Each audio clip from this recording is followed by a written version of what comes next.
خب بچه ها، خوش اومدید به جلسه چهارم دوره سالیدیتی سامورایی. امیدوارم که تا اینجا خوب بوده باشه همه چی و کلی به اطلاعاتتون اضافه شده باشه و چیز میزای جدید یاد گرفته باشید و دوستش داشته باشید کلا تا اینجای کار، و به امید خدا بقیهش هم همینجوری دوست داشته باشید. و بیت هم که گفتن الان 93.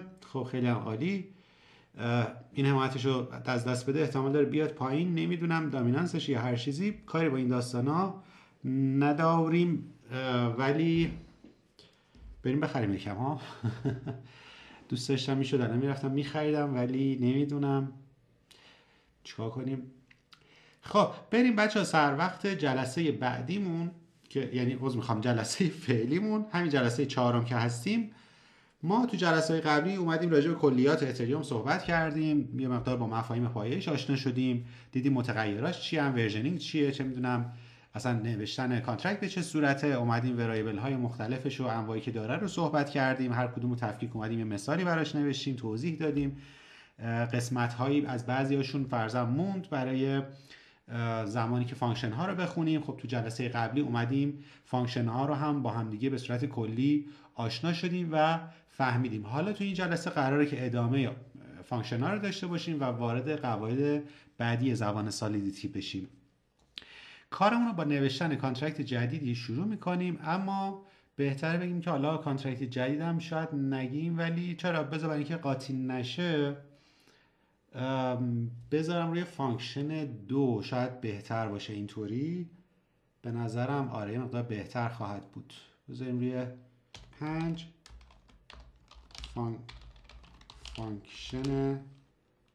فانکشن 2 که دیگه تفکیک کنیم با اون فایل فانکشن قبلی که داشتیم.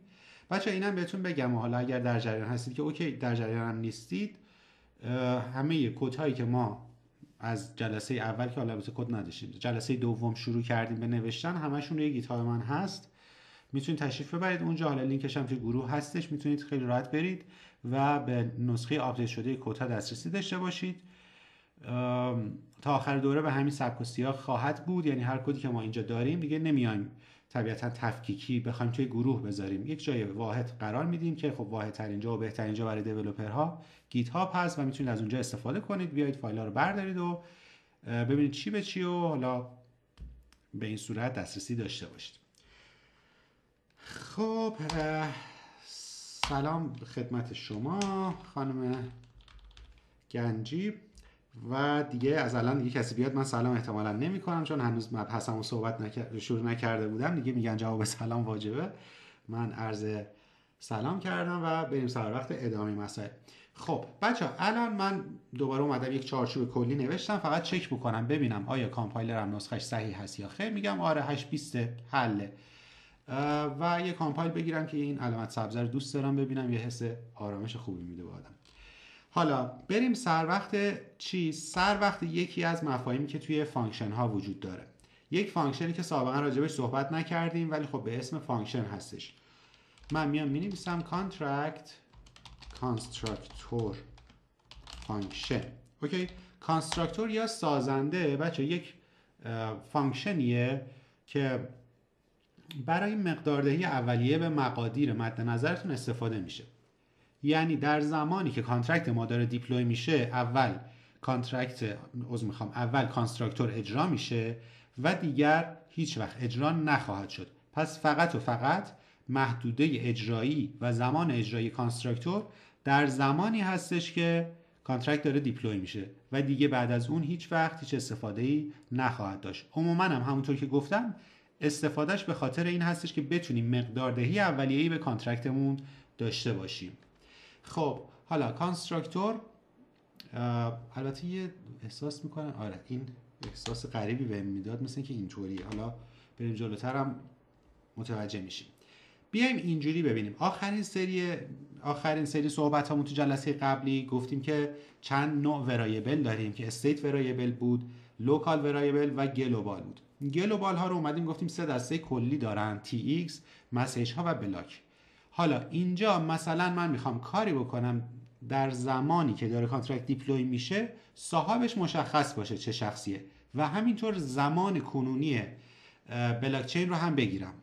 حالا چیکار باید بکنم؟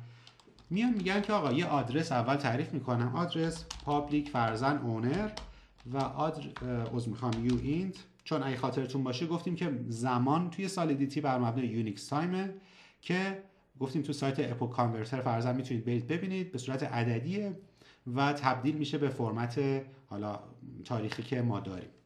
یو اینت 256 چی شد 256 پابلیک فرزن دیپلوی تایم. به خاطر این دارم می‌نویسم دیپلوی تایم که خب میخوام زمان دیپلوی شدن رو توی کانستراکتور بگیرم و سیو کنم. حالا این فانکشن رو چجوری باید بنویسم؟ خیلی راحت دیگه، واژه فانکشن نداره، فقط می‌نویسی کانستراکتور به این صورت و یک پرانتز باز و بسته و یک براکت باز و بسته. حالا بدنش رو با هر چیزی که میخوای پر میکنی. مثلا من میگم آقا اونر رو بذار کسی که داره تراکنش رو ارسال میکنه. خیلی طبیعی و بدیهیه، زمانی که تراکنش اولین باری که کانترکت داره دیپلوی میشه ارسال میشه به شبکه، طبیعتا کسی که داره ارسالش میکنه اون مسیج سندره اونر این کانترکت میتونه باشه دیگه منطقاً. البته که شما میتونی کسی دیگه ای رو بذاری، ولی مسیج سندر رو دارم میگم آقا همونی که داره کانترکت رو دیپلوی میکنه همونو بذار به عنوان اونر. و میگم دیپلوی تایم رو هم مساوی با بلاک دات تایم استمپ بذارش، به همین سادگی، به همین خوشمزگی. بریم یه اجرا ازش بگیریم، کانستراکتور فانکشن و به این صورت. اونرش کیه؟ ببین من گفتم مسیج سندر، کی مسیج رو سند کرده؟ این 523. بریم ببینیم درسته یا نه. دقیقاً میگه آقا 523 کسیه که اونر هستش و مشخص. حالا با اکانت دیگه اگه درخواست کنی بازم همین دیتا یکسان رو خواهی گرفت طبیعتاً، چون دیگه اونر عوض نمیشه. بلاک تایم استمپش هم که اول گفتیم بری تو دیپلوی تایم، پس دیپلوی تایم هم بزنم زمانیه که این کانترکت دیپلوی شده. حالا هر وقت که اجراش بکنید بهتون نشون میده که آقا این کانترکت در چه زمانی دیپلوی شده بوده. زمان کنونی تایم استمپ اون زمان رو میگیره و بهتون نشون میده طبیعتاً. خب پس به این صورت ما میتونیم از کانستراکتور استفاده بکنیم و به این صورت. خب بریم پس مسئله بعدی دیگه. این از داستان کانستراکتور بود. حالا قبل از اینکه وارد قسمت بعدی بشم بچه‌ها، یک مبحثی ما داریم اینجا، من بیام بنویسم، بذاریم توی یک فایل دیگه یا همینجا میذارم. میگم که یه مولتی لاین کامنت، مولتی لاین قشنگ یا دیتا لوکیشن. خب بچه ها ما توی سالیدیتی مولتی لاینش رو حذف کنم، قشنگ هست، ولی به صورت کلی اگر بخوایم صحبت بکنیم 3 تا جای نگهداری داده داریم. خب یعنی چی؟ یعنی ما لوکیشن نگهداری دیتا یا داده هامون یا توی استوریج یا توی مموریه یا توی جایی مثل به اسم کال دیتا. 2 جای دیگه هم داریم ها بچه. خب من صرفا توی پرانتز اینا رو می نویسم، خب برای اینکه صرفا شنیده باشید و داشته باشید و الا عموما کاری باهاش ندارید. کد یا استک، این 2 جای دیگه هم هستش ولی کاری با اون دوتا نداشته باشید، صرفا همینو در نظر بگیرید. اینو صرفا واسه همین تو پرانتز گذاشتم که به گوشتون آشنا باشه، یعنی فقط فکر نکنید تنها 3 تا دیتا لوکیشن وجود داره، اما عموما از این 3 تا دیتا لوکیشن استفاده میشه. این دوتا هستن ولی جاشون یه جای دیگه است، نحوه استفادهشون به صورت دیگه‌ای که اصلا عموما شاید لازمتونم نشه تو حالت عادی. خب این از این داستان که حالا یه تفاوت کلی، اصلا یه توضیح کلی هم راجع بهشون بدیم بچه‌ها. به این صورت خواهد بود که استوریج سابقا نوشتیم یا نه؟ بذار ببینم توی قبلی ها نوشتیم این رو، کانترکت جلسه قبلی یا خیر. اگه نوشتیم دیگه دوباره نگمشون. نه نوشتیمشون، شبیهش بود، گفتم شاید نوشتیم. خب ببینید بچه ها کلن اگر بخوایم راجبش صحبت کنیم، استوریج به این صورته. روی کانترکت یا بهتر بگیم روی اسلات های البته نه بچه اینجوری اینو اصلا در نظر نگیرید، اینو بنزید بیرون چون قاطی میکنید با اون وریبل ها صحبت که کردیم، با اون یه مقدار قاطیش میکنید، به خاطر همین وارد این مدلیش نمیشم. بذار یه مدل دیگه شو بریم که راحت تر درکش بکنیم. خب فقط همین حد رو بهتون میگم که با اون مباحث قبلی قاطی نکنید. مموری ها رید و رایتن، کال دیتا رید اونلی ان، در همین حدشو در نظر بگیرید کفایت میکنه. بذار اینو فقط خوب بنویسیم. اوکی. پس مموری رید و رایت، کال دیتا برای زمان رید اونلیه، فقط خوندنیه، یعنی شما نمیتونید مقداری به یک متغیر از نوع کال دیتا بدید. حالا چرا اینا رو دارم میگم؟ چون جلوتر میخوام استفادهش هم با هم دیگه ببینیم. تا الان بچه‌ها هر فانکشنی که اومدیم و نوشتیم مقادیر ورودی یا خروجیش از نوع value type بود، یعنی گفتیم یوینت خروجی بده فرضاً، گفتیم یوینت ورودی بده، گفتیم آدرس مثلا ورودی بده، بولیان خروجی بده، اینجور چیزا رو اومدیم ازش خروجی گرفتیم یا ورودی دادیم. حالا راجع به ریفرنس تایپ ها صحبت نکردیم که چه جوری استفادهش باید بکنیم در زمان ورودی دادن یا خروجی گرفتن از یه فانکشن. این داستان دیتا لوکیشن برای همینجا هستش. وقتی که ما مثلا میایم اینجا میگیم که آقا کانترکت functions مثلا functions again، حالا این اسمو بذاریم و مثلا میگم آقا string name، نام رو میخوام بذارم private، میخوام اینترناله و طبیعتا چون اینترناله یه فانکشن اگر بخوام نمایشش بدم باید یک فانکشن رو هم براش بنویسم و الان میخوام هم یک فانکشن بنویسم که آپدیت کنم مقدارش رو چون نال اول فعلا ولیو نداره و همینطور میخوام یک فانکشن بنویسم که مقدارش رو رید بکنم. میگم آقا فانکشن update name، نام رو آپدیت بکن. حالا سابقا ما میومدیم مثلا میگفتیم آقا پابلیک کن، حالا نیم مثلا مساویه با آندرلاین نیم، اگر اون داستانه که سابقا داشتیم نامبر رو میذاشتم مساوی آندرلاین نامبر یا مثلا ایج رو میذاشتم مساوی آندرلاین ایج، دقیقا مشابه همون کار رو بخوایم بکنیم. از ورودی بخوایم یک مقدار استرینگ بگیریم دیگه نمیتونیم بنویسیم استرینگ آندرلاین فرزن نیم، اینو اینجوری بذارم به من خطا میده. ببین خطاش چیه؟ میگه که آقا دیتا لوکیشن must be memory or call data for parameter in function. خب ولی هیچ کدومو ندادی، پس خودش میگه که آقا شما باید دیتا لوکیشن رو بگی وقتی که داری از استرینگ استفاده میکنی. حالا به جای لهجه دار شد، به جای استرینگ هر نوعی که ریفرنس تایپ باشه رو بذاری بازم از همین قاعده پیروی میکنه، یا کال دیتا باید بدی یا مموری باید بدی. اوکی.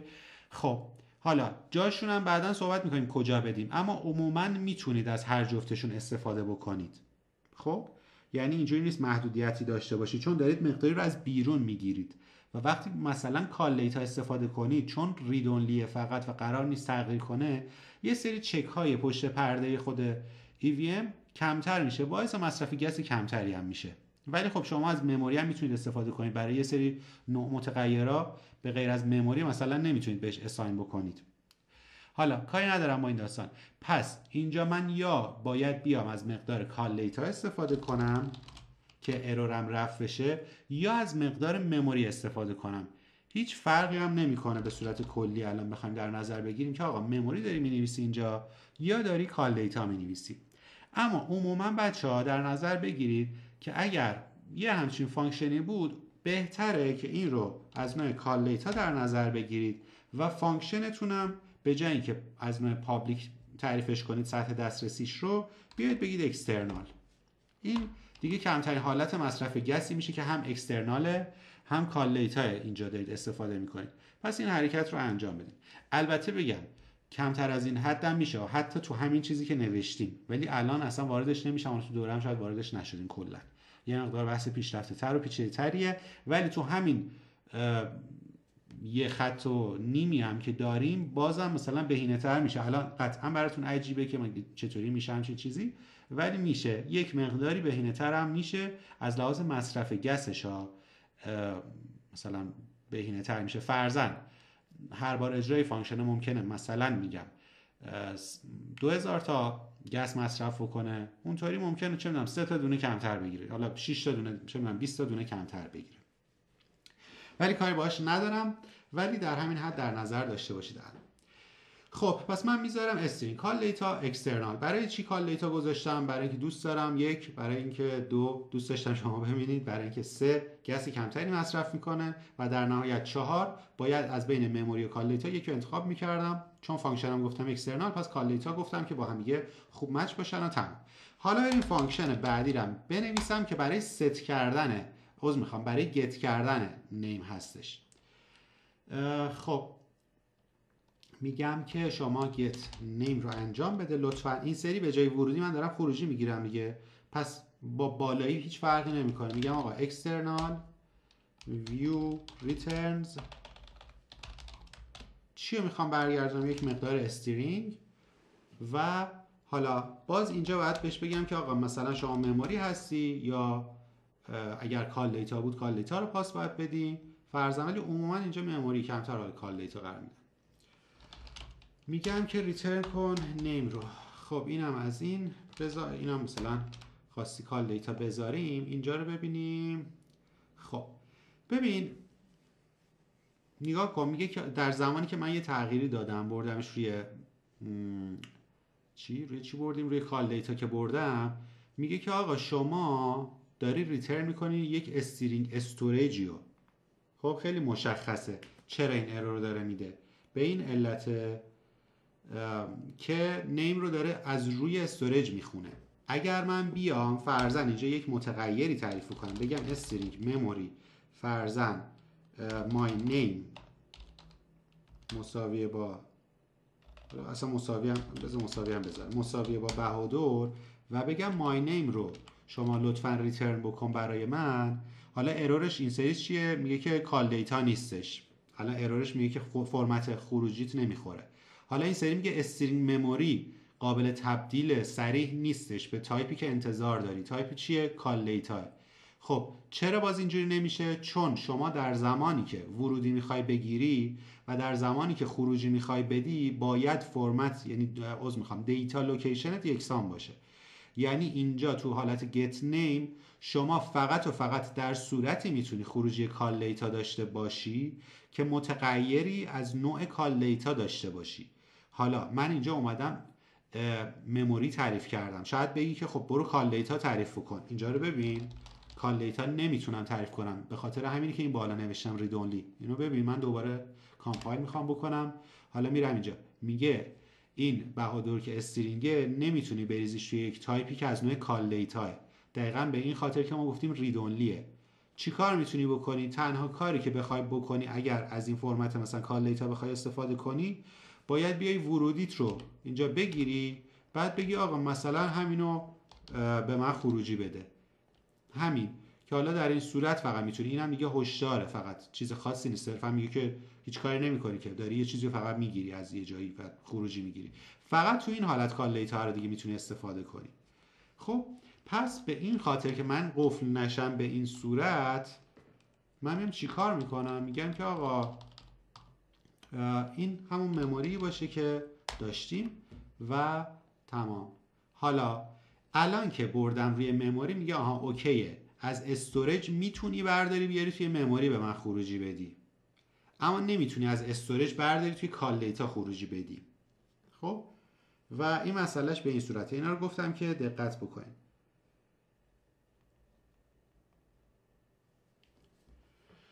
خب حل، بریم یه دیپلوی ازش بگیریم. البته فانکشن اشتباه، کانترکت اشتباه انتخاب کردم، فانکشن again. و خب get name اول نمیگیرم، اول میگم که مثلا اکبر، آپدیت نیم بزنم، get name رو بزنم، آپدیت شد به اکبر.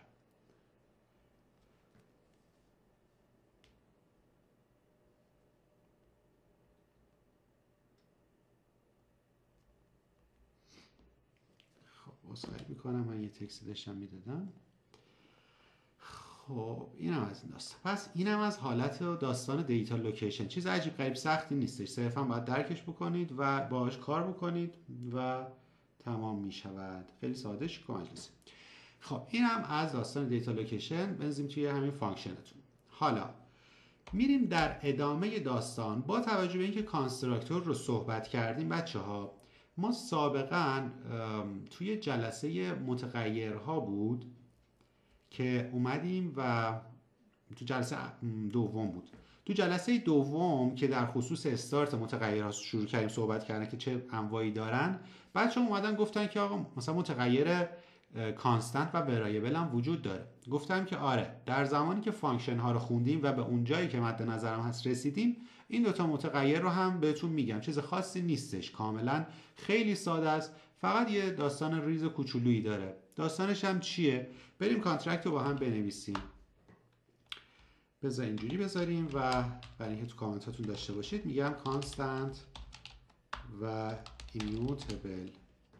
اوکی، این به این صورته. یک کانترکت بنویسیم کانستنت ایمیوتبل وریبلز. خب بچه ها، کانستنت و ایمیوتبل ها چی هن؟ متغیرهایی هن که با تعریفش دیگه نمیتونید اونا رو تغییر بدید، یعنی آپدیت ناپذیرن. کانستنت خودش به معنای این هستش که آقا ثابته.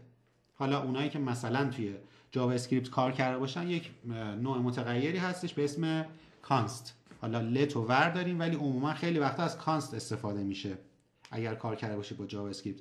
دقیقاً کانستی که اونجا هست همین کانستنت، یعنی یک مقدار ثابت، مقداری که وقتی باید اولا مقدار بهش بدی، یعنی یک ولیوی در زمان تعریف بهش بدی، و ثانیاً دیگه هم نمیتونی آپدیتش کنی. پس توی توضیحات حالا من اینجا بیام بنویسم بگم که کانستنت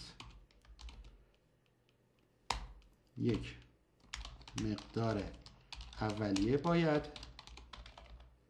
بهش داد، دو دیگر نمیتوان مقدارش را تغییر داد. این از حالا ایمیوتبل داستانش چیه؟ این هم ایمیوتبل. ایمیوتبل هم واژگانی اگه بخوایم در نظر بگیریم همون حالت غیر قابل تغییر رو پیدا میکنه، به نوعی غیر قابل، مثلا نمیدونم حالا فارسیش چه جوری میشد بچا. ایمیوتبل فارسیش چی میشه؟ تغییر ناپذیر، مثلا همچین چیزی میشه، یادم نیستش الان دقیق واژه‌اش چی میشه. حالا نوشته دیگه بچه‌هاتون میبینن. شما هم که اگه بعداً دارید پخش به قولی باز پخشش رو میبینید توی یوتیوب یا جای دیگه، بدونید که حالا واژه‌اش همینه. خب آره، میگن از اتاق فرمان بچه‌ها میگن که همینیه که من عرض کردم. دقیقاً هم معنی هن. فقط یه فرق کوچولویی وجود داره. فرقش چیه؟ مقداردهی تغییر ناپذیر. اوکی. مقدار دهی یا در زمان تعریف یا در زمان اجرا شدن چی بچه ها؟ کانستراکتور. پس یا تو این زمان یا در زمان اجرا شدن کانستراکتور. حله؟ این هم بله دیگه، اینم تغییر نمیکنه. اینم شاملش، حالا دو هم نوشتم که دیگه نمیتوان مقدارش رو تغییر داد بعد از اجرا شدن کانستراکتور. اینجوری بنویسم که یهو گیج نشید. خب بریم خیلی راحت با هم دیگه ببینیم. اینجا رو ببین، مثلا یک متغیر از نوع آدرس میخوام تعریف بکنم. آدرس پابلیک کانستنت مثلا اونر، و به صورت قاعده‌ای هم از الان یاد بگیرید معمولاً با حروف بزرگ بنویسن کانستنت ها و ایمیوتبل ها رو، صرفا برای اینکه تفکیک بکنن. باز هر جوری دوست دارید میتونید بنویسید. یک قاعده‌ای هستش بین حالا دیولپرها که بزرگ می‌نویسن عموما متغیرهای ثابت رو، یعنی وریبل های ثابت. یه مقدار واژگان ما میشه متغیری که ثابت یکم با هم تضاد دارن، ولی خب دیگه منظور از ثابت اینجا تغییر ناپذیریشه، ولی متغیر یک جعبه‌ای که مقداری توش قرار میگیره.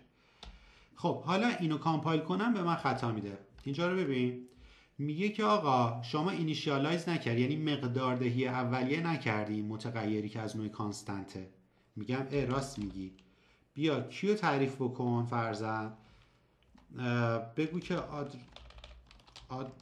اگه شد آدرس 1 مثلا. این میگه اوکی.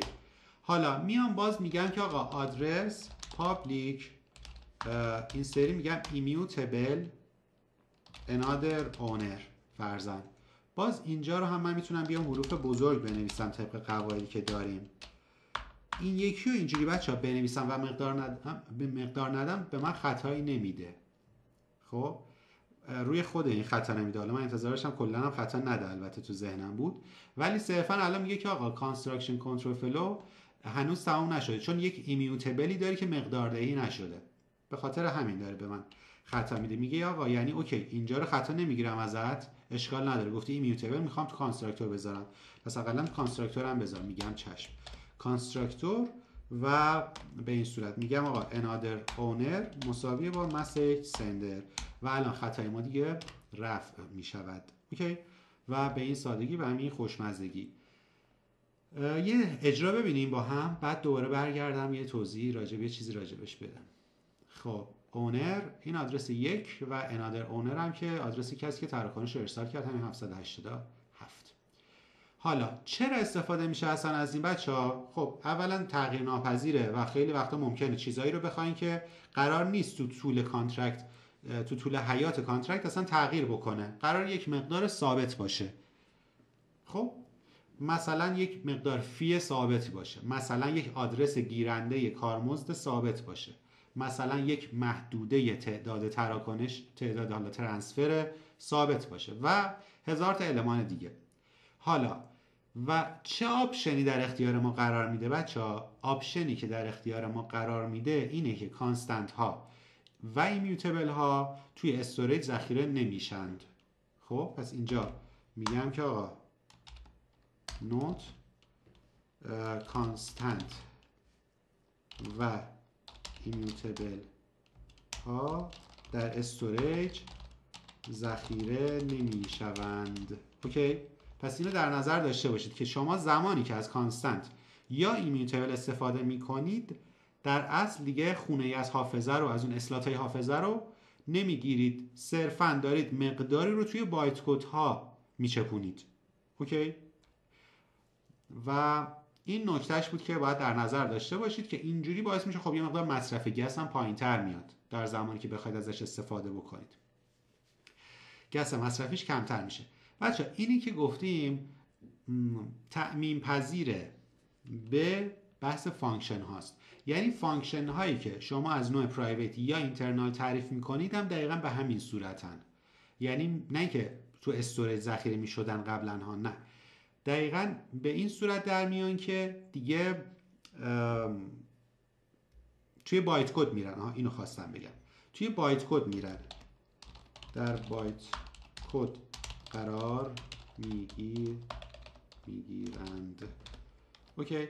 پس هم کانستنت و ورایبل ها و هم فانکشن هایی که پرایوت یا پابلیک پرایوت یا اینترنال هستند دیگه اسلاتی براشون تخصیص داده نمیشه یا هر اتفاق دیگه ای نمیفته، کلا مستقیما میرن توی بایت کد قرار میگیرن و این باعث میشه مصرف گسشون بیاد پایین تر.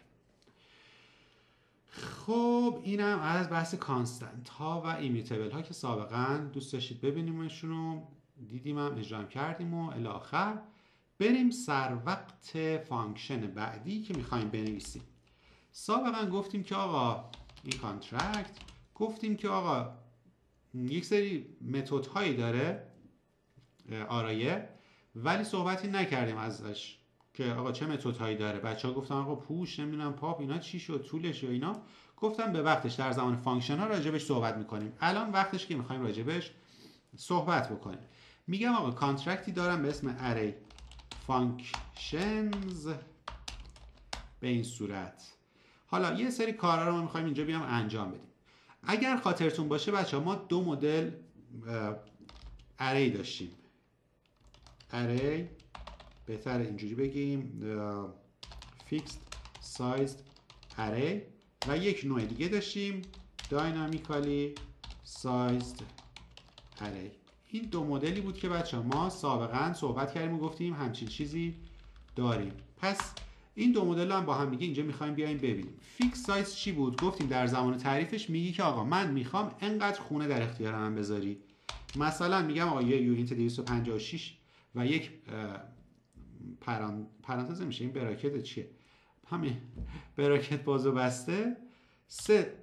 این یعنی چنی آقا من 3 تا دونه متغیر از نوع یونیت 256 میخوام. پابلیک ایجز یعنی سنهایی رو میخوام توش قرار بدم. فرضاً 2 تاشو بنویسیم فعلا، میگم 10 سال و 20 سال. این به این حالت. برای بچه‌ای هم که نمیدونن اینم به عنوان نکته صرفا بگم که کلا ما تو برنامه نویسی آرایه ها رو از عنصر یا المنت، حالا همون المان صفرم شروع میکنیم بچه‌ها. خب پس اینو در نظر داشته باشید که در آرایه ها المنت ها یا عناصر از صفر شروع میشوند. اوکی، یعنی چی؟ یعنی آقا اولین عنصر میشه عنصر صفرم یا اصطلاحاً اندیس صفرم هم بهش میگن، المنت صفرم هم بهش میگن. بعدی چی؟ باز میشه یکم، عنصر یکم، ایندکس یکم، المنت یا المان یکم، همه این اسامی رو بهش میگن. هر کدومو شنیدید دیگه بدونید.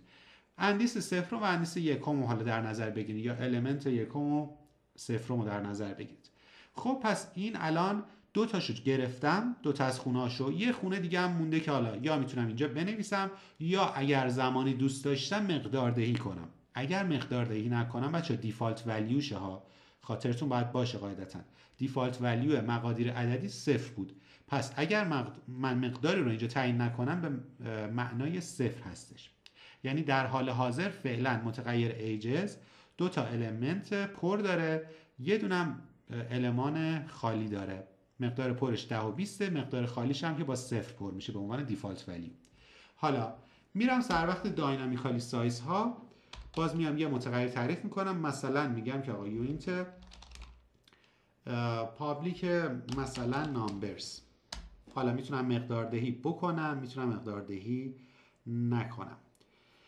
خب مقدار دهی بکنیم؟ نه مقدار نمیدم فعلا بهش،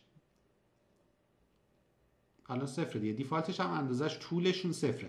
یه نکته هم بچه بهتون بگم، لنز همیشه میشه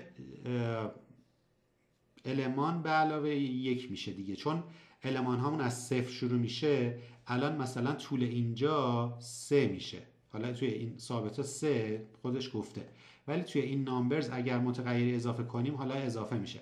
الان طولش که 0، وقتی یه دونه عنصر بهش اضافه بشه لنسش میشه 1. لنس یعنی طول آرایه. حالا جلوتر میبینیم، صرفا گفتم این ذهنیت رو از الان بهتون بدم.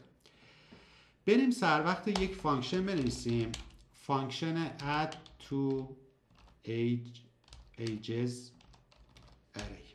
میخوام یک مقداری رو فرضاً به آرایه ages اضافه بکنم. چجوری میتونم به آرایه‌ای که از نوع ثابت مقدار اضافه کنم؟ به این صورت میگم آقا ages خونه‌ش رو بهش میدم، میگم آقا 2 برو تو خونه دوم.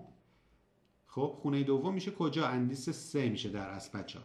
پس خونه دوم میشه اندیس سوم. 0 و 1 و 2. 0 1 2 همیشه در نظر بگیرید از 0 شروع میشه. 0 1 و 2.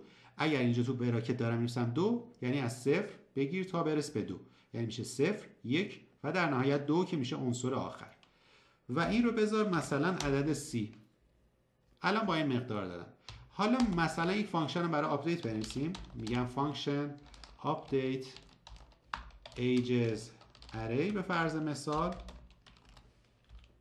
public و مشابه همین حالت بالا، با این فرق که اینجا دیگه مقدار مد نظرم رو تغییر میدم. میگم اندیس چندم میخوام، میگم اندیس صفرم. چند بذارم؟ بذار 90. اینم آپدیت کردن عنصر صفرمش، جایگاه صفرم. البته بهتره جایگاه صفرم میگم برو 90 کن. اینجا گفتم جایگاه دومی رو 30 کن، اینجا میگم جایگاه صفرم رو 90 کن.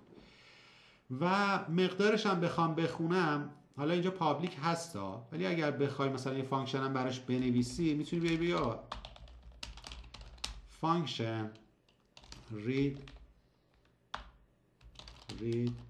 from ages array و public view returns uint خالیه و ریترن کن مثلا ایج 0 رو به فرض مثال، هر کدوم حالی که میخوای.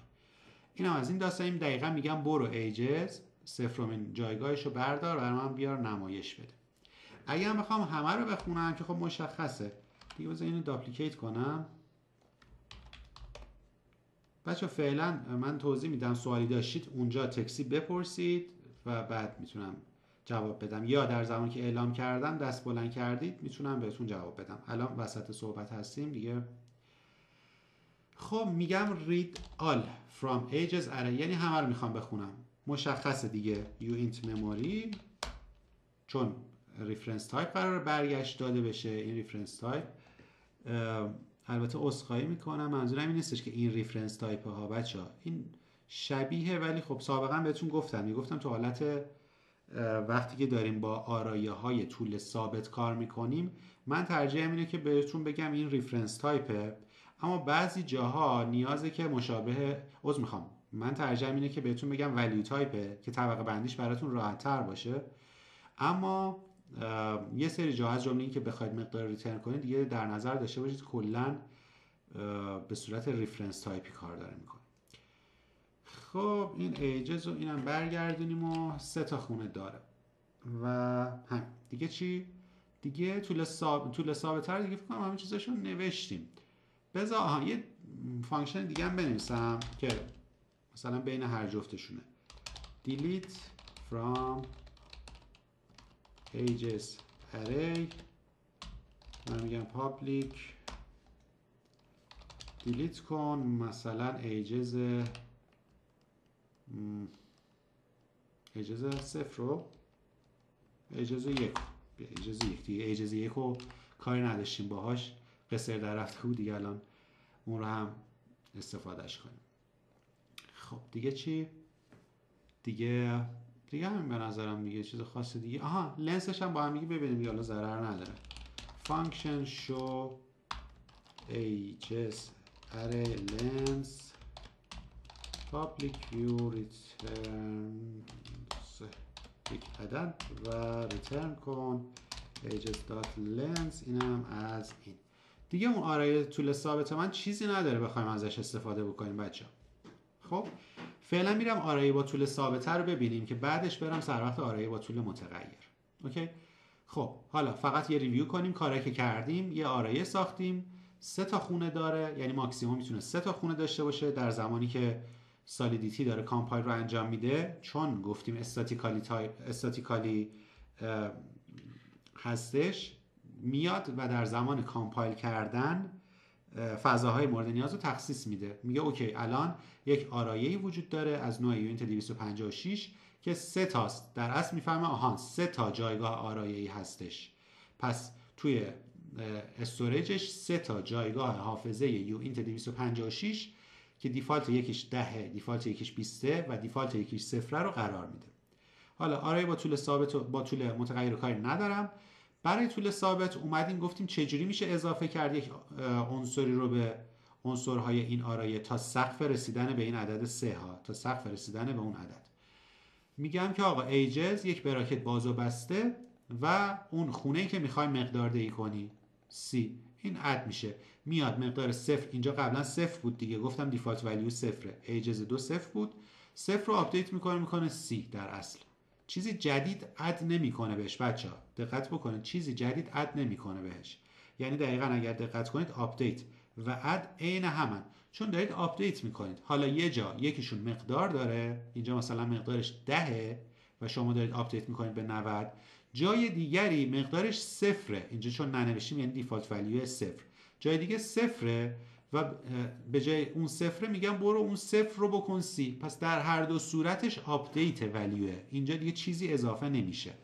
خب حالا این دوتا کارو کردیم، گفتیم برای خوندنش هم به این ترتیب اقدام میکنیم، برای یک جایگاه، برای همشون هم که گفتیم اینجوری انجام میدیم. در نهایت دیلیت کردن که شاید تو ذهنتون باشه اگر گزینه رو دیلیت کنیم مثلا از تعداد خونه های اون حذف بشه، اما دیلیت توی آرایه ها بچه ها اینطوری نیستش. توی سالیدیتی واژه دیلیت به معنای ریست کردنه. اینجا بنویسم به عنوان کامنت دیلیت به این صورت. دیلیت همون ریست کردنه بچه ها. ریست یعنی چی؟ یعنی خب بازسازی کردن دیگه، نو کردن، یعنی مجدد سازی دیتای اون. برش میگردیم به اینیشیال ولیو. back to the initial value. یعنی مثلا اگر عدد رو دیلیت داری میکنی 0 میشه.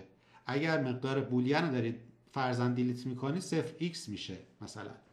خب 0x 0 البته 0x خالی نمون برای بایتس خالی اونطوری. و به این صورت پس دیلیت نداریم ما اینجا چیزی فکر کنی از طول آرایت کم میشه. فرقی هم نمیکنه آرایت طول ثابت باشه یا طولش متغیر باشه. در هر دو صورت دیلیت به معنی ریست کردن یا بک توی اینیشیال ولیو هستش. و در نهایت نحوه نمایش طول یک آرایه که توی هم آرایه های طول ثابت و هم متغیر ثابته و با دات لنز این کارو میتونی انجام بدی. یعنی میگی آقا برو رو آرایه یک متدی به اسم لنز رو اجرا کن و خروجیشو بهم بده. بریم سر وقت اجرا کردنش ببینیم که حالا چجوری جواب میده بهمون. array functions اسمش همینه، بله. deploy میایم پایین چک میکنم میگم آقا ages نگاه کن، من چون پابلیک تعریف کردم اینجا میتونم خیلی راحت بیام عنصر مد نظرم ورودی بهش بدم، بگم آقا کدوم عنصر رو میخوام. ages رو ببین یه باکس گذاشته، میگم عنصر صفرمو بهم بده ببینم، میگه 10، میگم درسته. میگم یکمو بده، میگه 20، میگم دومو بده. اینجا رو دقت بکن، کنسولم باز کنم این تیکه، دورم بزنم باز به من میگه آره اوکیه، هیچ خطایی چیزی نمیده. در حالی که جلوتر اگر بخوایم میبینیم در زمان چی میگن آرایه با طول متغیر خطا میخوری اگر ایندکست خارج شده باشه. یعنی مثلا دو تا عنصر داری بگی سومو نمایش بده، خطا میده بهت. حالا فعلا نرسیدیم بهش، چند دقیقه دیگه میرسیم. و خب مقدار سومی هم که دیدی اینه دیگه. حالا اینجا مقدار کلی هم بگیریم، read all from ages رو بگیریم، اینو بزنم 10 20 و 0. برای این گرفتم که دیگه ببینید که مثلا مقادیرش چجوریه و راحت تر. اینم یه زومی بکنیم به نظرم بهتر دیده بشه براتون اینجا. آره این سمت راست رو در نظر نگیرید دیگه، خیلی گنده است. این سمت چپ چیزی که میخوایم ببینیم. حالا میگم که آقا add to ages array. add to ages میگه مقدار این آخری رو که 0 بکن 30. ببینیم انجام میشه یا نه. دقیقاً آپدیت شد، اینم که مشخصاً آپدیت شد. حالا آپدیت ages array اونم بزنم، انتظار دارم این 0 رو میگه که 10 و طبیعتاً این یکی که 10 بشه 90. بزنیم ببینیم انجام میشه یا نه. 90 remove یعنی read allش هم بازم 90. read from ages array هم که مشخصه، اینجا من بزنم read from ages array مقدار ages 0 رو میاره، این هم مقدارش که 90 شده. read all هم که خوندیم. delete from ages array اینجا رو ببین، این 20 دیلیتش که بکنم مقدارش آپدیت بشه میشه 0. دقیقا گفتیم چون ریستش میکنه. و آخر سرم طول آرایه، چون آرایتون از طول ثابته همیشه این طولش مساوی همین چیزی هستش که توی این براکت اینجا نوشته شده. show ages array اینم از 3. حله. پس اینم از این داستان. بیایم کوچیک‌تر بکنیم صفحه رو. حل. اینم از. حالا این شد آرایه های با طول ثابت که چیکار مثلا روش میتونیم بکنیم. این به صورت کلی مسائلی هستش که میتونیم باهاش کار بکنیم. میرم سر وقت کار کردن با این یکی. خب این یکی داستانش به چه صورته؟ این بد نیستش یه دونه فانکشن یه کانترکت دیگه بکنیم و array functions یا array fixed sized array fixed size و اون یکی هم میکنم array البته اسمش احساس میکنم یوگیجتون میکنم، یو قاطی میکنید بد میشه. fixed size array functions. یه کانترکت دیگه هم اینم ببندیم پس اینجا فعلا. یه کانترکت دیگه باز کنیم و به این صورت بگیم که نشم کپی کرده بودیم، بگیم fixed size رو بگیم dynamical sized. اینم از این متغیره رو هم که بردارم یه کپی میکنم اونجا. خب حالا این یک متغیر با طول یک متغیر آرایی با طول متفاوت و متغیر و قابل کم شدن و زیاد شدنه به صورت کلی. چجوری میتونم بهش مقدار اضافه کنم؟ خب خیلی شیک و مجلسی می‌نویسم function add to numbers array و این بازو بسته میگم پابلیکه. حالا خیلی راحت می‌نویسم numbers دات یه سری متد برای من میاره بچه‌ها. لنس رو آوردی که سابق دیدیم، پاپ صحبت میکنم، پوش و پوش ولیو. این دو تای پایینی عین همن، فقط مدل نگارشیشون فرق میکنه. خب اگر مثلا من بیام اینجوری بنویسم که حالا مدل نگارشیشون هم تقریبا همینه ها، زیاد فرق خاصی نداره، همینه. مثلا میگم مقدار 20 رو بهش اضافه بکن، این مقدار 20 رو اضافه میکنه. بخوام حذف بکنم ازش چی؟ میگم function remove from numbers array به این صورت، این پابلیک و دوباره میگم numbers. این سری یک متد دیگه پاپ رو استفاده میکنم. پاپ چی کار میکنه؟ حذف آخرین عنصر، حذف آخرین عنصر از آرای. اوکی. پوش چی کار میکرد؟ اضافه کردن عنصر به انتهای آرایه. اوکی. پس این کارشون اینجوریه، یکیشون اضافه میکنه که میشه پوش، فرو کردن، فشار دادن، و پاپ به معنای برداشتن، متضاد هم دیگه. یکیشون به انتهای آرایه یه چیزی اضافه میکنه، یکیشون آخرین عنصر رو حذف میکنه و بر میداره و باعث کاهش طول آرایه میشه. و حالا بریم سر وقت دوباره لنس هم میتونیم بیایم بنویسیم برای اینکه صرفا بدونید که اینجا هم کاربرد داره. شد numbers array length به این صورت و public view returns uint uint return کن numbers. این هم از این داستان چیه؟ numbers.length. اوکی حواسم نبود، اینم طول. خب دیگه چیه مثلا میتونیم بگیم؟ آپدیت. آره یه مقداری رو مثلا میتونیم آپدیت بکنیم. function update numbers array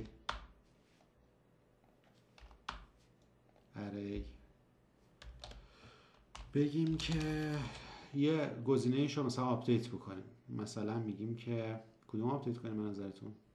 فرق نمیکنه، هر چی خواستیم دیگه میذاریم دیگه.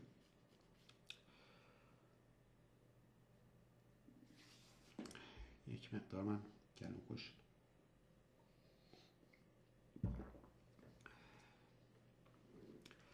میگم نامبرز 2 مساویه با 22 به فرض مثال. این مشابه همون حالت طول ثابته، یعنی توی آپدیت کردن مشابه همون میتونید استفاده بکنید، چیز خیلی متفاوت و عجیب غریبی نداره.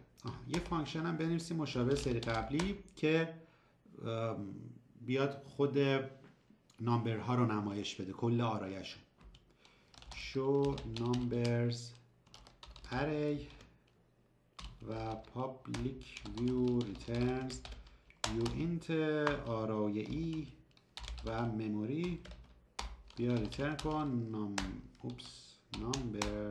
این هم از این داستان. و دیگه چی؟ دیگه فعلا همین، تا یه سری چیز میزایی دیگه هم بهتون یاد بدم. فعلا اینو بریم با هم دیگه اجرا بکنیم. خب میرم سر وقت dynamical size array functions. بریم دیپلوی. خب اینم بیاریم بالا. این هم از این. خب اولا نامبرز اینجا ببین، نامبرز بازم مثل سری قبلی که آرایه های با طول ثابت داشتیم یک مقدار ورودی میخواد بگیره خود متغیر نامبرز. چرا؟ چون پابلیک تعریف کردیم. و حالا بازم چرا یادآوری بکنم که وقتی شما تو این متغیرهای سالیدیتیتون متغیر رو از اون پابلیک تعریف میکنید، اتوماتیک وار پشت پرده براش یک فانکشن گتر تعریف میشه و از طریق اونه که میتونید به مقدار این دسترسی پیدا بکنید. حالا با توجه به اینکه هنوز هیچ مقداری بهش اد نکردیم و طولش صفر کلا و هیچ مقداری نداره، اگر بگم آقا آرایه عنصر صفرمو به هم برگردون، ببین چه اتفاقی میفته، به من خطا میده. اوکی، ریورت هم میکنه. چرا؟ دقیقا یکم پیش بهتون نشون دادم آرایم وقتی طولش ثابت بود عدد بزرگتر رو مثلا گفتم 3 بود دادم، 3 رو به هم مقدار 0 رو برگردون، چون از قبل رزرو شده بود دیگه. از قبل وقتی که کامپایل کرد سالیدیتی فهمید که آقا این 3 تا خونه باید بهش بدم. اگر 4 میزدم اونجا ارور میخورد، ولی تا محدوده 3 اوکی بود. حالا اینجا کلا هیچی اوکی نیست، یعنی از 0 شروع کنی هم باز اوکی نیست، چون هیچ خونه ای الان براش تخصیص داده نشده. باید مقداری توش پوش بشه تا به عنوان یک عنصر شناخته بشه و بهتون خطا نده. حالا اینم پس ببندیم. میام اینجا میگم که خب اوکی add to numbers array. این چیکار میکنه؟ یک خونه اضافه میکنه، یک عنصری به عنصرهای به عنصر انتهایی آرای اضافه میکنه. اد کردیم، اینم باز کنیم ببینیم اوکی انجام شده یا خیر. حالا نامبرز رو بزنم مقدار رو به من برمیگردونه. یه بار دیگه میزنم بچه‌ها، باز نگاه کن آپدیت شد. الان 1 رو هم بزنم دوباره مقدار 20 رو برمیگردونه. چرا؟ چون 2 تا خونه پشت هم مقدار 20 دوبار پوش شد دیگه. یه بار پوش شد خونه اول آرایش، دوباره پوش شد خونه بعدی آرایش. حالا باز اگر پاپ بکنم، پاپ چی نمیشیم، ریموو رو بزنم یه دور، این الان خطا میده ولی 0 هنوز هست. میبینی؟ حالا یه ریموو دیگه بکنم، اونم پاک کردم دیگه فکر کنم، اونم پاک 2 بار کردم، حواسم نبود، فکر کردم 1 بار کردم. خب میگه طولش 0. حالا پس دوباره اد میکنم، طولش رو چک میکنم ببینم شده 1، دوباره اد میکنم طولش شد 2، دوباره اد میکنم طولش شد 3، دوباره اد میکنم طولش شد 4، دوباره 5، دوباره 6 و هر چقدر که دوست داری میتونی انجام بدی. خب این از این داستان. ریموو دیدیم، اد کردن رو دیدیم، عنصرش رو پیدا کردیم و فلان. شو نامبرز اری کل آرایه رو هم ببینیم. 20 20 20 20 20 میبینید 6 بار من اومدم آرایه بهش پوش کردم و مقادیر همینجور اضافه شد. حالا دوباره اد کنم اینجا میشه 7 تا، دوباره بزنم میشه 8 تا، چه میدونم دوباره بزنم 9 تا و الی آخر هی داره 20 رو پوش میکنه. حالا از یوزر هم که خواستی بگیری که دیگه بلدی، قبلا فانکشن رو صحبت کردیم دیگه، میدونی چجوری از یوزر میتونی عدد بگیری که آقا یوزر وارد کنه و پوش کنه توی اون آرایه. و دیگه چی؟ آپدیت هم بزنیم. آپدیت نامبر گفتم که آقا 2 رو، یعنی دومی رو بیا از 20 تغییرش بده به 22، بریم آپدیت کنیم شد 22. اوکی، اینم از این داستان. خب امیرحسین یه سوال داره، میگه که پاپ هم مثل دیلیت هستش یا نه؟ پاپ کلا عنصر خونه رو از آرایه حذف میکنه. خب نه، ببین بچه‌ها، پاپ مثل دیلیت نیستش. دیلیت گفتیم ریست میکنه مقدار رو، اما پاپ کلا میره آخرین خونه رو حذف میکنه. دقت بکن الان من چند تا خونه دارم؟ 9 تا. حالا یه پاپ میکنم اینجا رو ببین، ریموو کردم در اصل، طولم شد 8 تا، یعنی آخریه رو انداخت دور، حذفش کرد کلا دیگه. گفت دیگه تو محدوده این آرایه نیستی. بعد چون این حالت شد میاد، چون دیگه تو رو به رسمیت نمیشناسن که تو محدوده این آرایه باشی، پس شما اصلا جزو اعداد این حساب نمیشی، جزو طولش حساب نخواهی شد. دیلیت میاد ریست میکنه، ولی پاپ میره آخرین خونه رو کلا حذف میکنه از اون آرایه. حالا شاید بچه یه سوالی مثلا براتون پیش بیاد که خب اوکی من اومدم الان این همه عنصر دارم، اما شاید عنصر سوم رو خواستم حذف بکنم، باید چی کار بکنم؟ عنصر سوم، چه میدونم عنصر دوم، یا کلا هر عنصری غیر از آخریشون رو، غیر از عنصر آخر آرایه رو بخوای حذف کنی، به صورت روتین نداره همچین قابلیتی رو سالیدیتی. براش باید بیا یه الگوریتمی بنویسی که حالا بعداً می‌نویسیمش که چجوری میشه که عنصر خاصی از آرایه رو حذف کرد. در حال حاضر کار نداریم باهاش، صرفا خواستم بهتون بگم که به صورت پیش‌فرض نداره این گزینه رو سالیدیتی که بتونید بگید مثلا عنصر دوم میخوام حذف بکنم. نه، یه مقدار اینجور چیزاش کم و ضعیفه. خب اینم از این داستان. این رو هم ببندم، کنسولم بندازیم پایین. خب بریم ادامه مسئلهمون. چی رو بگم در ادامهش؟ میخوام مرتبط با این داستان آرایمون باشه. چیزی که به ذهنم میاد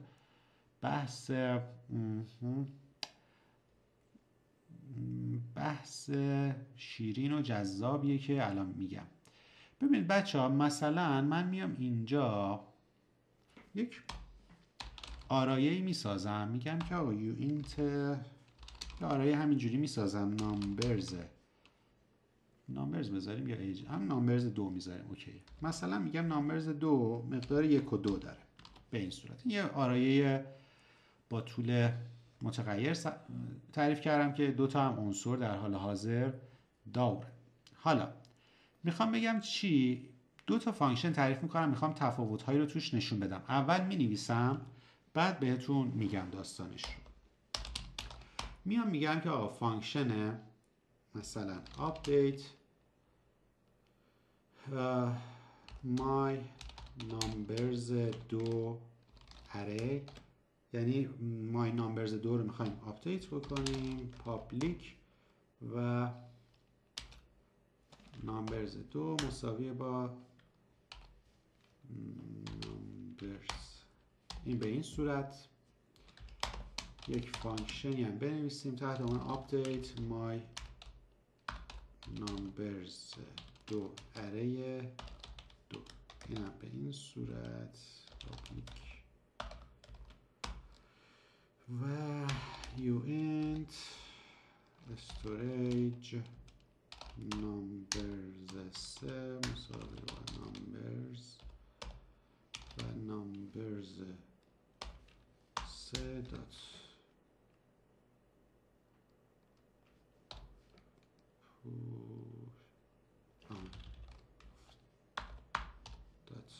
push فرزن 444 و بذار اینم یه فانکشن read هم بزنیم read all from numbers to array public view returns int return numbers 2. این هم از این. خب ببین بچه ها 3 تا دونه فانکشن اومدیم نوشتیم. چی کار دارن میکنن؟ یکیش اول میگم آقا مقدار نامبرز رو بریز تو نامبر 2. اوکی. یکیش اومدم همون نامبرز رو باز ریختم تو متغیری به اسم این سری نامبرز 3 که این نامبرز 3 خودش یک آرایه‌ایه که از نوع استوریج توی فانکشن تعریف شده. پس الان فهمیدیم که میتونیم توی فانکشنامون سوای کال دیتا و مموری متغیرهای از نوع از دیتا لوکیشن استوریج هم تعریف بکنیم. و گفتم نامبرز 3، دقت کنید گفتم نامبرز 3 دات پوش. پس نامبرز رو ریختم توی نامبرز 3 و گفتم دات پوش 444. این هم از این فعلا که با هم اوکیم و مسئله نداریم. در نهایت هم گفتم که نامبر 2 رو مثلا به من نشون بده توی این فانکشن که این هم دیگه چیزی نداره سابقا دیدیم. بریم سر وقت دیپلوی کردن این دوستمون اینجا و به این صورت. خب اول بیام بالا نامبر 2، کاش نامبرز میذاشتم، حالا بعدا اسلش کنیم. نامبرز 2 رید کلیشو داشتم دیگه. آره رید all from numbers 2 array.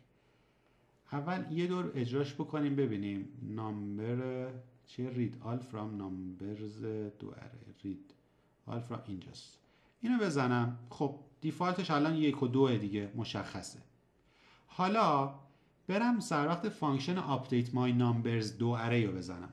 شاید طولانی شده اسمش ولی دیگه حالا چاره‌ای نبود. update my یکم اشتباه نوشتیم اینجا. اشکال نداره درستش می‌کنم. update my numbers 2 array my numbers 2 array اینجا. میگم آپدیتش کنم بدیم بالا که ببینیم اوکی انجام شده. آپدیتش کرد. حالا دوباره میرم روی بچه این آپدیتش کرد یعنی چی؟ یعنی نامبرز رو گفتم برس تو نامبر 2. خود نامبرز چی بود؟ حالا کاش که اول قبلش هم چیز میکردیم. بذار من یه دو از اول دیپلوی کنم. اینم حالا دیگه اصلاح کنم که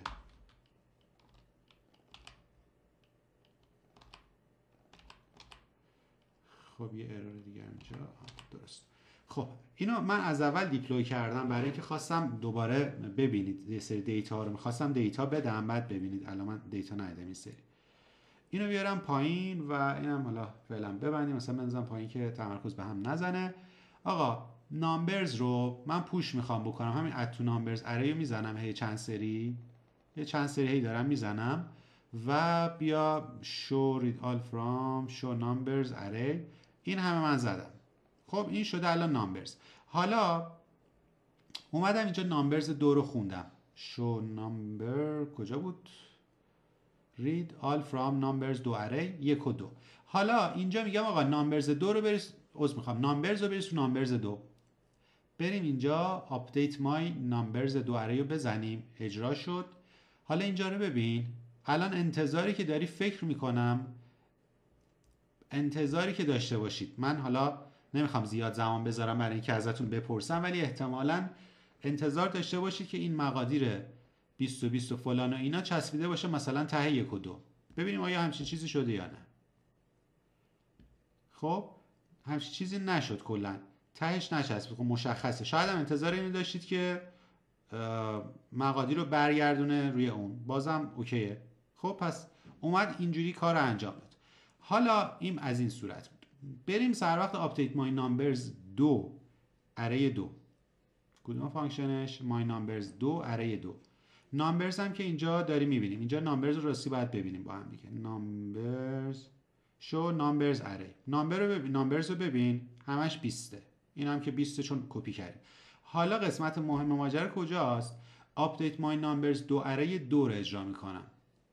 اجرا شد با موفقیت و نامبرز عادی رو که الان نگاه کردیم، نامبرز اره رو ببین چی شد. یه 444 زد تهش، در حالی که من گفته بودم آقا نامبرز 3 رو این حرکت رو بکن. یعنی گفته بودم نامبرز رو که این 20 20 20 20 فلان و این داستاناست بریز تو نامبرز 3، بعد نامبرز 3 رو بهش یه چیزی اضافه بکن. اما اتفاقی که اینجا افتاد اینه که 444 رو به انتهای این نامبر من داره اضافه میکنه. چرا؟ آیا خطای اشکاله، مثلا باگ سالیدیتی یا هر چیزی؟ نه.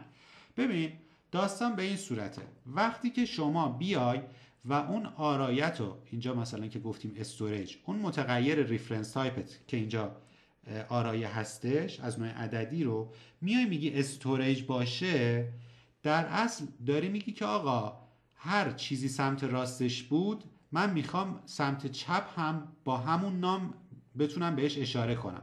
یعنی اینجا در اصل دارید یک پوینتر میسازید، یک اشارهگر میسازید به جایی که نامبر هستش. خب یک اشارهگر به جایی که نامبر هست دارید میسازید که از این به بعد با اسم نامبرز 3 هم میتونید به این مقدار نامبرز دسترسی پیدا کنید. کجا؟ تو محدوده این فانکشن، چون این نامبرز 3 تو این فانکشن دیگه لوکال ورایبله، به هر صورت درسته استوریجه، اما یک لوکال ورایبل استوریجه که پوینتر هم هستش و به این صورت هست دیگه. داستانش فهمیدین احتمالاً که چجوریه.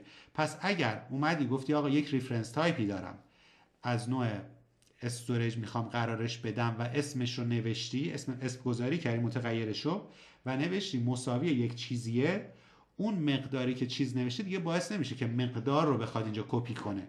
در اصل شما پوینترش رو عوض کردید دیگه، این مقدار رو نمیریزه تو نامبرز 3، یک پوینتر میذاره به عنوان نامبرز 3. از این به بعد توی این فانکشن با مقدار نامبرز 3 هم به این نامبرز دسترسی خواهید داشت.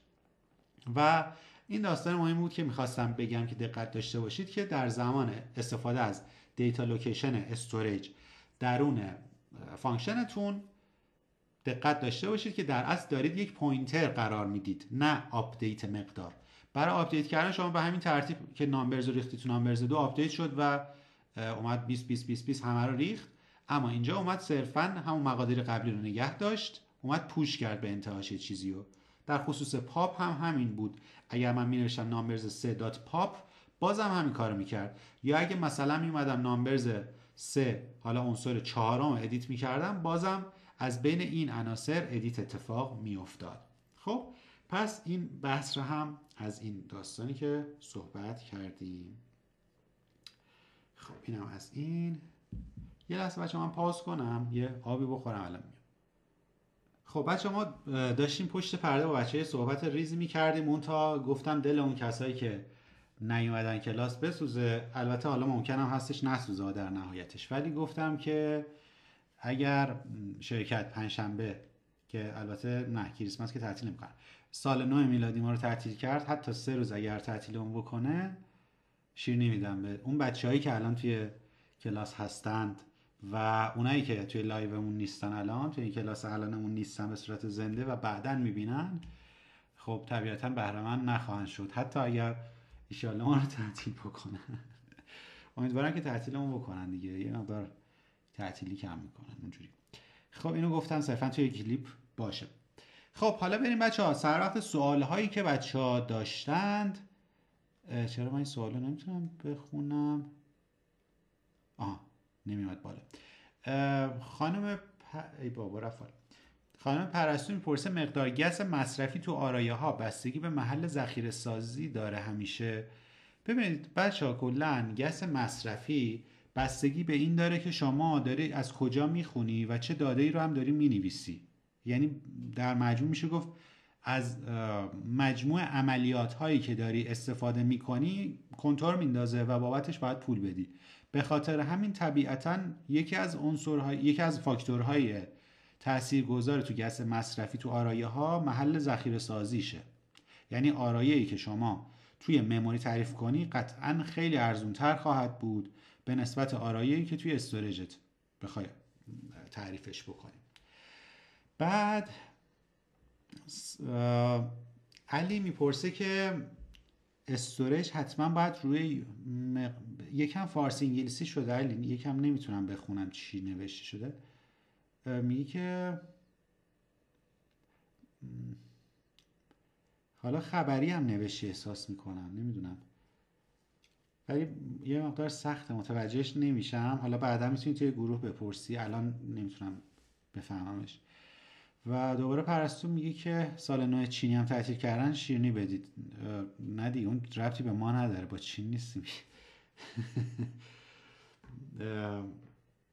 آره دست در نکنه، یا اینکه همشو انگلیسی بنویس یا اینکه دیگه الان چون دیر شد تو گروه بپرس، بگو که سوال داشتم تو گروه بهت جواب میدم. عرضم به خدمت، یا اصلا آخر کلاس انگلیسی بپرس بهت جواب میدم جداگونه ان شاءالله. خب بریم ادامه داستانهایی که داریم رو صحبت کنیم، ببینیم چی به چی هست. تا اینجای کار ما اومدیم فانکشن ها رو به صورت کلی جمع و جور کردیم و تقریبا اکثر داستاناشون رو فهمیدیم. یعنی خیلی صحبت کردیم، چیزهای مختلفی ازش گفتیم، چه می‌دونم آرایه ها رو فهمیدیم چجوری باید بهشون مقدار بدیم یا متدهاش چیا هست، چجوری میشه استفاده کرد، دیتا لوکیشن فهمیدیم چیه به چیه، کانستراکتور فهمیدیم، چه می‌دونم فهمیدیم که کانستنت و ایمیوتیبل چی ان، کجا دارن ذخیره میشن و الی آخر. حالا مورد بعدی که می‌خوایم توی سینتکس زبان سالیدیتی راجبش با هم دیگه صحبت بکنیم، اینو ببندم. ششمین آیتمی که اینجا می‌خوایم با عنوان فایل در نظرش بگیریم شروط، بهتر بگیم شرایط شروط و حلقه ها هستش، conditions و loops، اینجوری بنویسیمش. خب تقریبا میشه گفت بچه اکثر زبان ها این رو دارن. این هم مشخص کنیم، میگم 8 به بالا اوکیه. contract conditions و loops اکثرا اینو دارن بچه ها. خب حالا یه کامنت هم بنویسیم اینجا براش که داشته باشیم، بیایم بذاریم اینجا و condition and loops، یعنی شرایط، شروط و حلقه ها.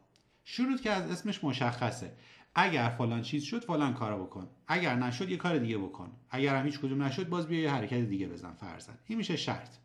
اگه بارون میومد چتر ببر، این میشه خب یه شرط تو زندگی عادیمون.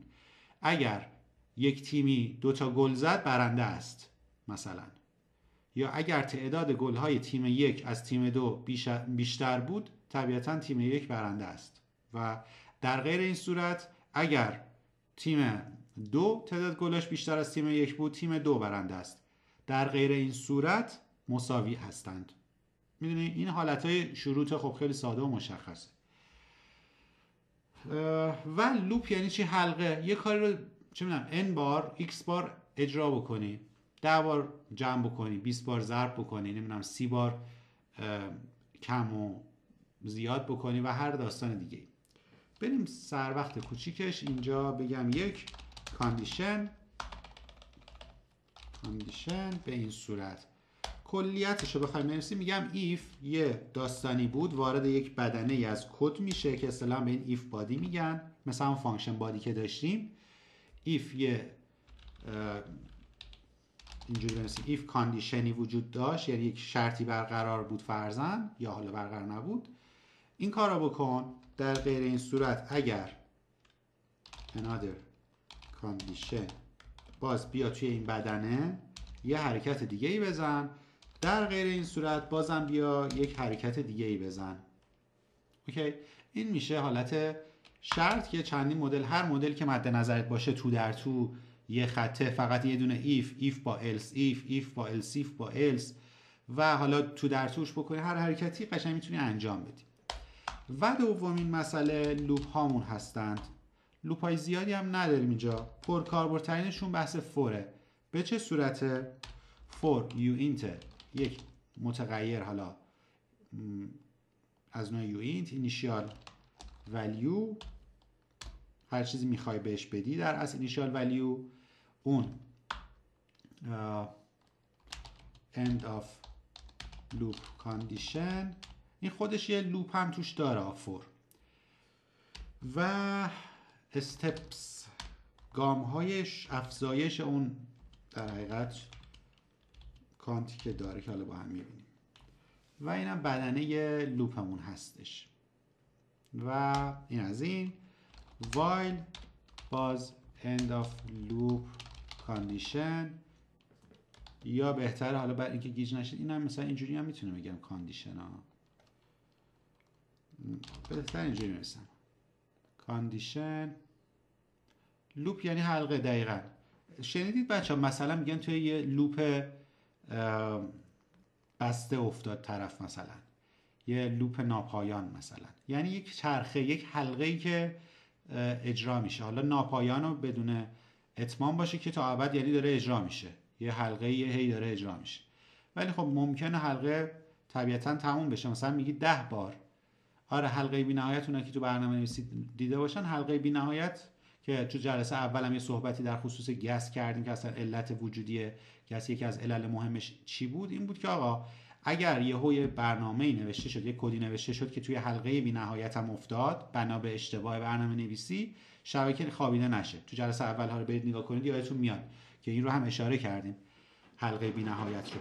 ولی خب تو کد نویسی نبود، صرفا به عنوان یک مفهوم کلی بود. حالا while condition و اینجا هم یک بدنه، یک سری دستورات. در نهایت آخرین چیزی هم که داریم اینجا دو، یک بدنه، یک کاری تا زمانی که یک کاندیشنی برقرار هستش. یه فرق ریزی که اینا با هم دارن اینه که خب اینجا دو داره، اینجا وایل خالی داره. اینجایی که وایل داره اول شرط رو چک میکنه و اوکی میشه، یعنی میگه تا زمانی که این شرط برقراره برو این بادی رو اجرا کن، برقرار نبود بیا بیرون. پس اول شرط رو چک میکنه و بعد اجرا میکنه. اما توی پایینی که دو وایله یک دور حداقل اجرا میکنه و بعدش میاد شرط رو چک میکنه، پس حداقل یک دور اجرا میشه. اینم از این داستان. خب بریم اینا رو سوا کنیم، من نظرم بهتر کاندیشنز و لوپس رو با هم سوا کنیم.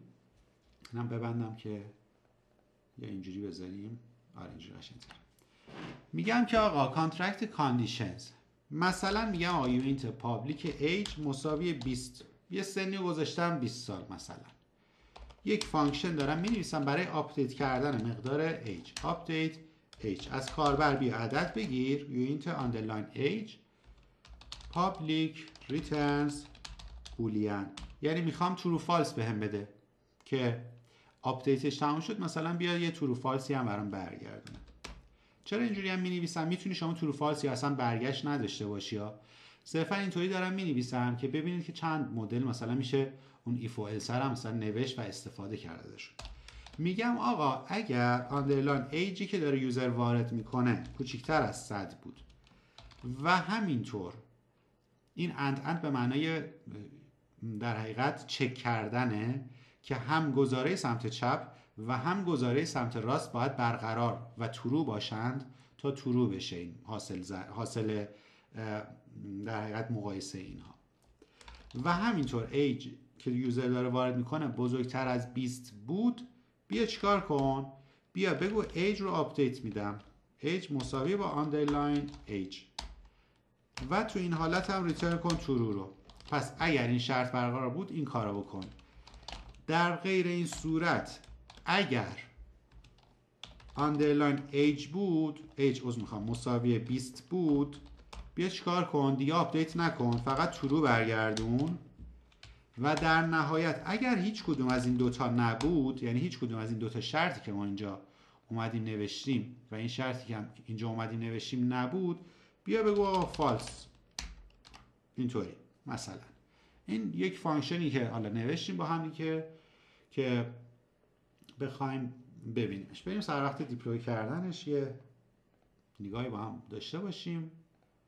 دیپلوی، بیا پایین. خب ایج اول 20.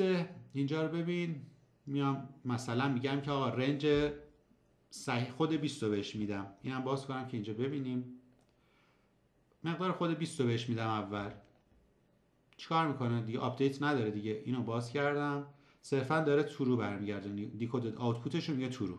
خب اوکی، مقداری رو دیگه آپدیت نکردم. اگر مثلا بگم که 80 گفتم 80 نوشتم 70 دیگه. اگه مثلا بگم که 70 آیا کوچکتر از 100 بله، آیا بزرگتر از 20 بله، پس انتظار دارم مقدار ایج از 20 آپدیت بشه 70 و ترو هم برگرده. ببینیم خب آیا آپدیت شد؟ بله. آیا ترو برگردوند؟ اونم بله. اوکی، اینم از این داستان. در نهایت حالا اگر مثلا مقدار 125 رو بهش بدم، انتظار دارم فالس رو برگردونه، چون ایج نه کوچکتر از 100 نه بزرگتر از، یعنی بزرگتر از 20 هست اما توی این شرط نمی گنجه.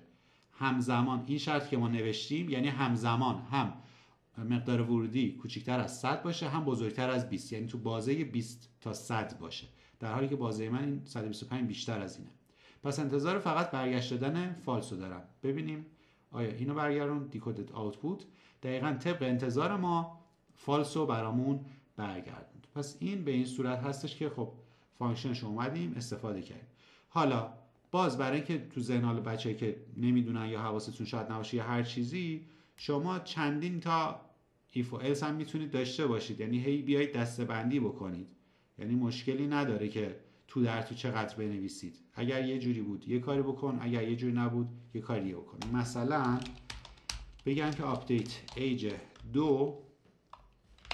باز دوباره همون حالت یونیت ایج پابلیک و به این صورت. حالا مثلا میگم که اگر آندرلاین ایج کوچکتر مساوی 100 بود این سری فرضاً، و همینطور آندرلاین ایج بزرگتر مساوی 20 بود، حالا بیا چیکار کن؟ مثلا باز چک کن اگر آندرلاین ایج بزرگتر مساوی 30 بود، بیا مثلا اینجا یه چیزی هم بنویسیم returns string memory به فرض مثال. بگم که ریترن کن you are young، مثلا you are young فرضاً. در غیر این صورت اگر underline age البته اینو بهتره مثلا یکم منطقی ترش بکنیم، ولی بچه ها منطقش حالا ممکنه یکم اشتباه باشه ولی عملیاتش رو میخوام. اگه بزرگتر مساوی این باشه و کوچکتر مساوی سی باشه، میگم شما جوونی. در غیر این صورت اگر ایج مثلا بزرگتر، اینو بنویسیم آره، بزرگتر مساوی با بزرگتر از سی بود، بیا بنویسیم مثلا you are getting old، مثلا چه میدونم else you are gonna die مثلا به فرض مثال. این هم یه چی بذاریم توش بچه ها؟ این کد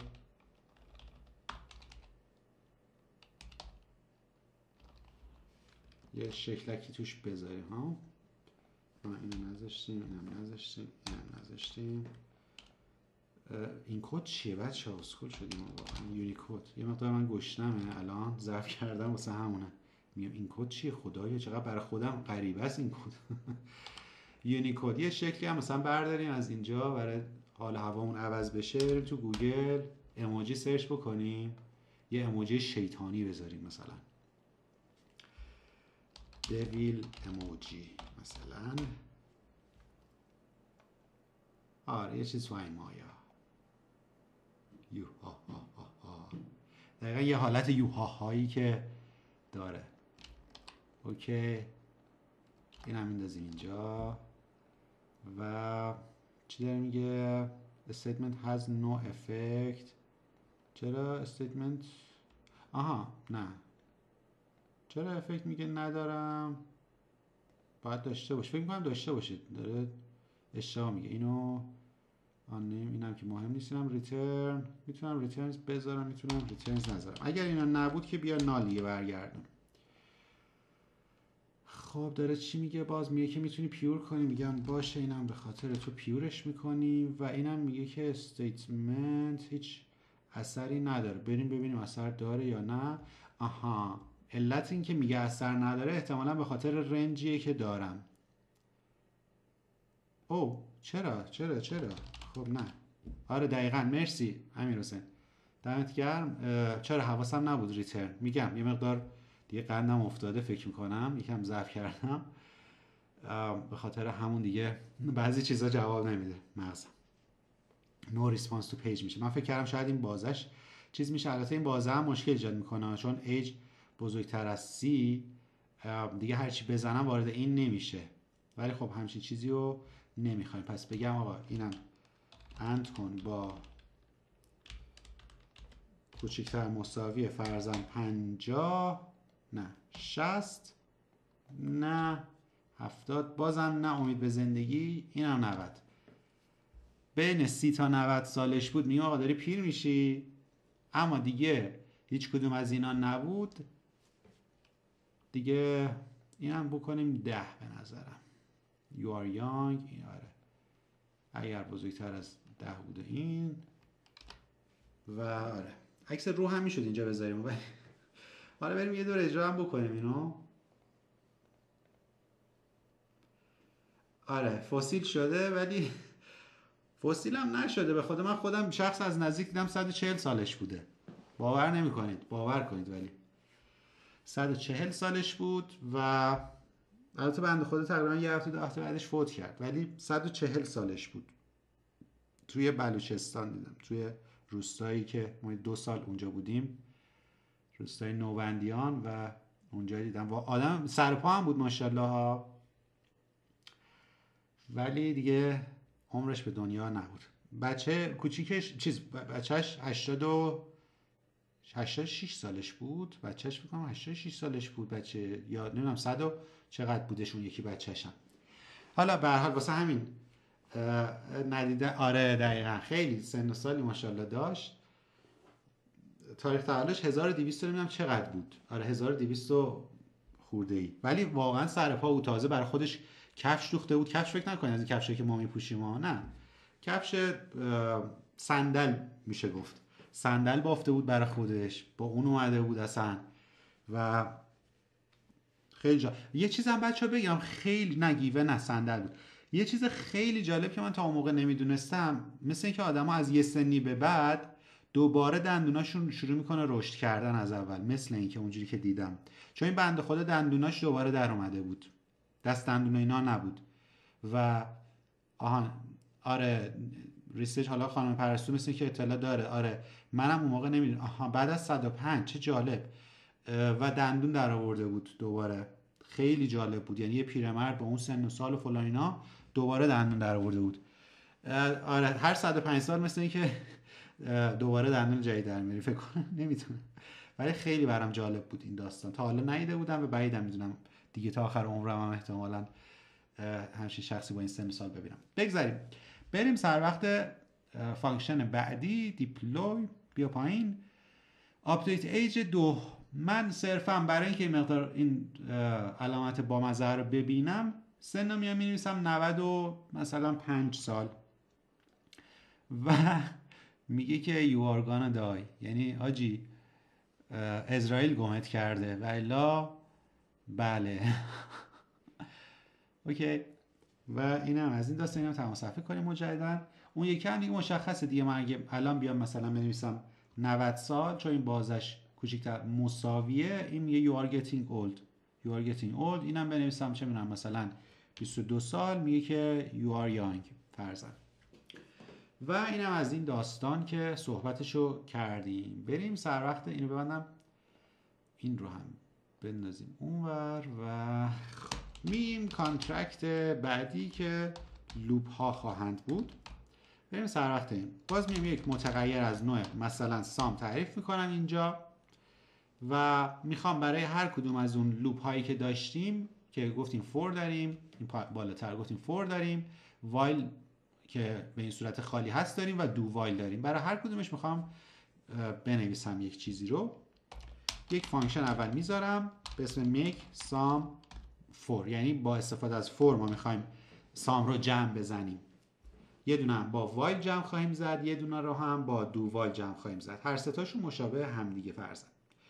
خب میگم یه عدد بگیر از بیرون، مثلا number و public returns مقدار uint، یعنی مقدار همون سام رو برای من جمعش رو برگردون. یک حلقه میزنم، اینو باز کنم که جلو چشتون باشه ببینید. میگم آقا uint i به هم بده، میتونم بنویسم 0، میتونم بنویسم 1 2 هرچی، اینیشیال ولیو من این خواهد بود. از i شروع میکنم، i تا زمانی که برسم به نامبر مساویشم، حالا میتونم بذارم میتونم نذارم، حالا میگم تا نامبر. i رو پلاس پلاس میکنم، یعنی یک عدد به i اضافه میکنم و بعد میام چیکار میکنم، میگم سام رو با اون عدد جمع بکن. جمع رو چجوری می‌نویسیم؟ به علاوه مساوی نامبر. این به چه معنیه بچه؟ اینی که این خط نوشتم، حالا اونایی که میدونن که هیچی، اونایی که نمیدونن قبلا هم یه تیکایشو گفتم فکر میکنم، حالا برای یادآوری میگم سام به علاوه نامبر این معنی رو میده. اوکی. حالا اگر مثلا مقدارش منها باشه بازم به همین ترتیبه. مثلا اینجا سام فرضاً اگر اینجوری باشه سام منهای فلان، این به این معنی. اگر چه میدونم ضرب باشه بازم به همین ترتیب، مثلا این منها رو میذاری ضرب، چه میدونم باز تقسیم هم به همین ترتیبه. اینم بذاریم که دیگه هر چارتاشو گذاشته باشه. اینا هم به همین معناست که توش قرار دادیم. خب میگم که آقا سام رو هی هر سری تو هر لوپی که افتاد، تو هر حلقه، تو هر دور حلقه این آیه رو میبینی. آیه اینجا استفاده خاصی نداره، ولی اگر تو آرایه ها بخوایم حلقه بزنیم معمولا آیه استفاده میکنیم. ولی خب اینجا میگم که آقا سام رو اول ببین چنده، میگه 0 بوده، میگم خب اوکی، به علاوه مساوی کن با نامبر. نامبر چنده؟ اون عددی که یوزر از بیرون وارد کرده. این حرکت که ما نوشتیم یعنی برو هر بار نامبر رو با نامبر قبلیش جمع بکن. مثلا اگر یوزر عدد 5 رو وارد کرد، یعنی اول برو هر بار میخوام بچه 5 تا 5 تا در اصل داره بهش اضافه میکنه، یعنی نامبر 5 باشه 0 اول، بعد با 5 جمع میشه 5. سری بعدی حلقه 5 با 5 جمع میشه 10، باز میشه 15، میشه 20، میشه 25 و اتمام میرسه چون این شرط تموم شده. این کار رو میتونی بکنی. میتونی از آی هم استفاده کنی، بگی آقا آی میذارم اینجا، هر بار مثلا سام رو با مقدار آی جمع میکنم. مثلا این کار میتونی انجام بدی، باز فرقی هم نمیکنه. حالا نوشتیم با نامبر جمع بکن، شما دوست داشتی بنویس با آی جمع بکن. در نهایت هم میگم سام هم برگردون برام. خب چیز خاصی هم نداره. بریم مشابه همین رو با چیز بنویسیم، با بذارم به جای نامبر بچه احساس میکنم اینجوری بهتره آیو بذارم که از آی هم استفاده کرده باشم اینجا دیگه. بچه خاطرتون باشه آی رو چون حالا پارسا پرسید مقدار دهی اولیه نمیخواد، گفتیم همه ولیو هایی که داریم، همه تایپ ها مقدار دیفالت دارن که اگر شما مقدار دهی نکنید دیفالتش اون میشه. یعنی الان اینی که من نوشتم یوینت آی میشه یوینت آی مساوی 0، ولی دلیل دیگه نداره بیام بنویسم، همین عین همان. خب اینم سام. حالا میگم فانکشن make sum وایل، یعنی با استفاده از وایل بیا این حرکت رو بزن. دوباره میگم آقا نامبر پابلیک، حالا باز اصلا همش رو میتونم بنویسم یه مثل سابق returns uint. به این صورت فانکشن بعدی هم بیام بنویسم make some do while که دیگه تکرار نخواد این قسمت. حل. حالا میگم آقا یک متغیر عددی آی رو میذارم، باز آی دیفالت ولیو دیگه صفره. میگم تا زمانی که این آی کوچیکتر از نامبره برو چیکار کن؟ سام رو پلاس مساوی بکن با مثلا یا نامبر یا آی، بستگی به خودت داره که چیو بزنی. اما منطقا اینجا من نامبر رو میخوام جمع بکنم. و یه نکته خیلی مهم، اگر من اینجا بچه آی رو هر بار یه دونه اضافه نکنم، مشکلی که برام پیش میاد اینه که یک حلقه بی نهایت میخوریم. اوکی؟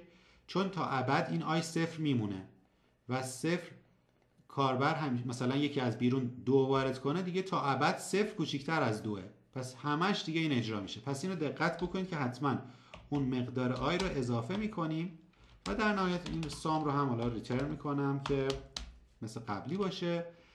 اینم از این داستان. و میام اینجا یک متغیری دوباره به اسم آی با دیفالت ولیویی که داره صفره اضافه میکنم. میگم دو یه حرکتی. حرکت چیه؟ حرکت دقیقا همینه. میگم مثلا سام رو شما زحمت بکش اضافه بکن، با نامبری که زدن جمع بکن.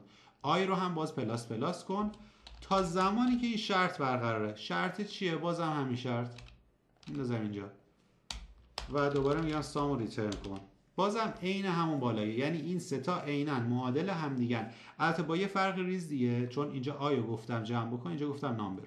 حالا دوست داشتی میتونی اینجا هم نامبر رو کن. بذار اینم اینجوری کنیم که خواستم متفاوت باشه ولی دیگه بذار متفاوت نباشه، هر سه تاش عین هم باشه. پس تو هر سه تاش عیناً داره یک اتفاق میفته با سه نحوه نگارشی مختلف، یکیش با فور، یکیش با وایل، یکی هم با دو وایل. فقط فرقی که داره نتیجه این دو وایله یه تفاوت ریزی طبیعتا میتونه داشته باشه، اونم احتمال داره به خاطر اینکه اول سام انجام شده بعدن شرط چک شده، یعنی یه زمانی این آیه داره بالاتر از نامبر قرار میگیره، یه دونه اجراش مثلا از این کوچیکتر میشه کمتر میشه که حالا با هم دیگه میبینیم. بریم سر وقت دیپلوی کردن این قضیه و لوپ. میام پایین، سام در حال حاضر صفره. اول میرم با فور میگم جمعش بکن. کاش که یه فانکشن هم برای دیلیت کردنش بچه ها میذاشتم. بذار فانکشن ریست سام اینم دیلیتش کنم، پابلیک و دیلیت کن سام رو. اینم دیلیت کنم بهتره، اونطوری دیگه لازم نیستش کار دیگه بکنم، هر بار دیلیتش میکنم که نتیجه رو دوباره ببینید. سام الان صفره. بریم با فور، مثلا میگم عدد 5، پس انتظار دارم الان 5 بیاد اینجا 5 بار صفر و 1 و 2 و 3 و 4، آره 5 بار اجرا بشه این.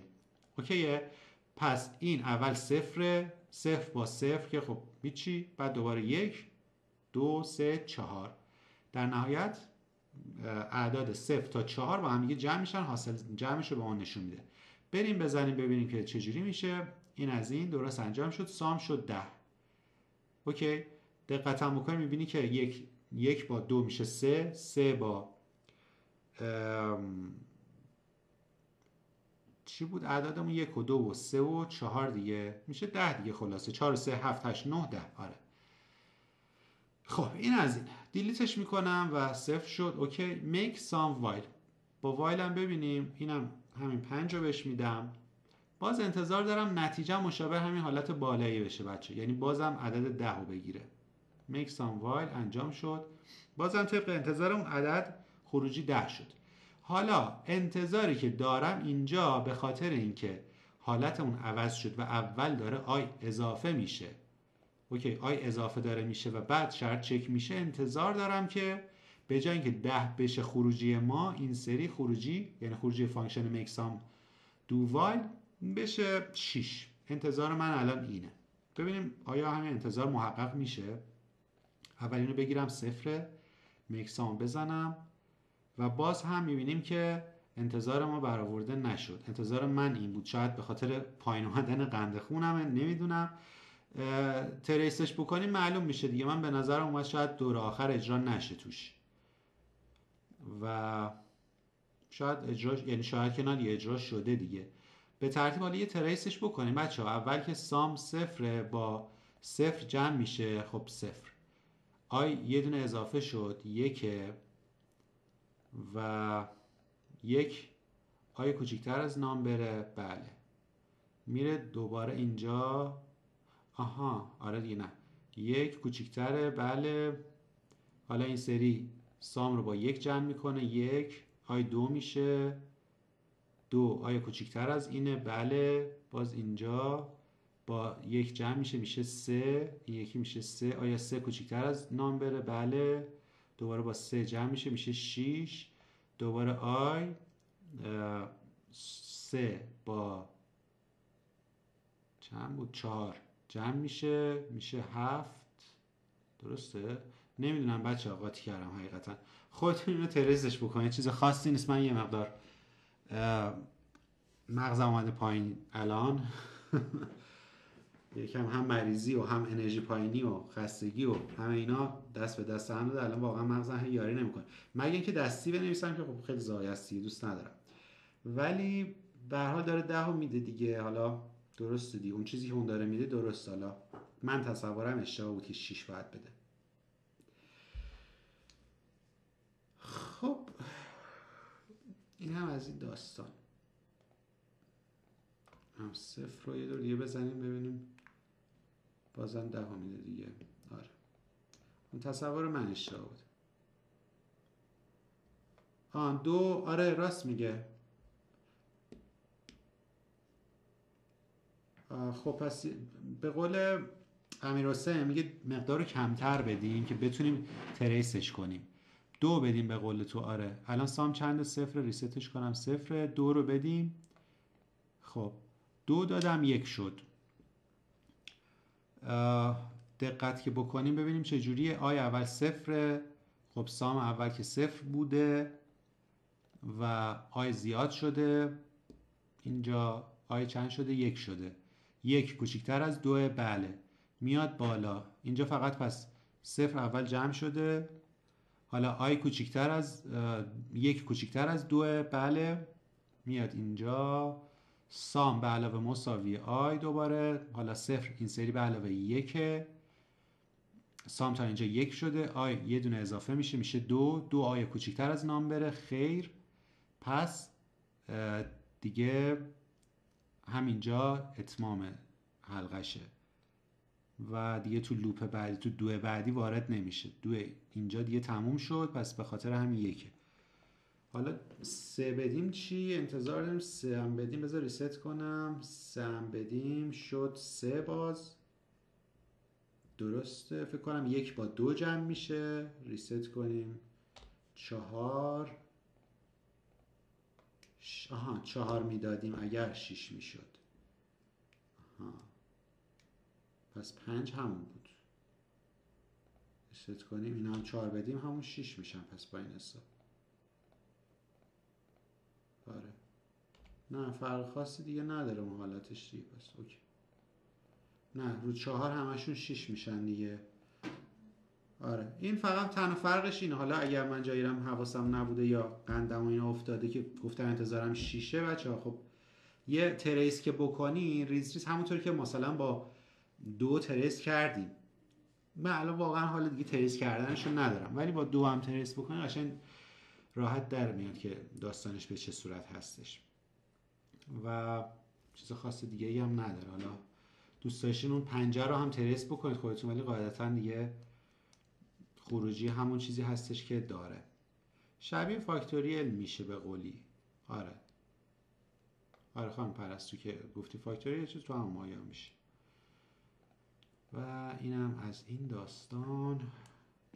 خب بچه ها جلسه امروز رو هم همینجا تموم کنیم. من انرژی واقعا پایینه الان و دیگه باید برم توی ریکاوری مود به نوعی.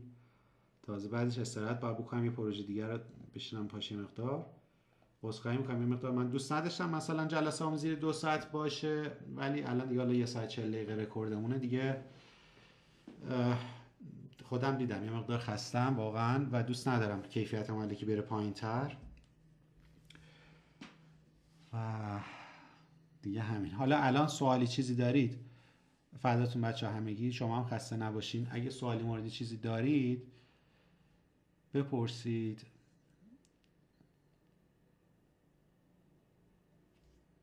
فدای شما بچه ها، سلامت باشین. آها این سوال پرسید یادم رفت، پارسا میپرسی که استاد سویچ کیس هم داریم توی سالیدیتی؟ بله بچه ها سویچ کیس هم داریم. خوب شد گفتی، من اینو صرفا اضافه بکنم اینجا. البته توی لوپس نیست، توی اصلا جاش اینجا نیست اضافه کنم. سویچ کیس داریم پارسا، آره در همین حد بدون سویچ کیس داریم ولی جاش اینجا نیست. در زمان ارور هندلینگ رو صحبت میکنیم جاش اونجاست، اونجا بهتون میگم. ولی در حد اینکه بدونید داریم، بله داریم. و خانم گنجی نژاد هم تشکر میکنم، سلامت باشید. سنگین که سنگین نبود ولی آره تمرین میخواد، یعنی وقتی اولی که آدم ندونه به نظرش سنگینه و یکم سخته و عجیب غریبه، ولی ریز ریز هی بهتر میتونه متوجه بشه.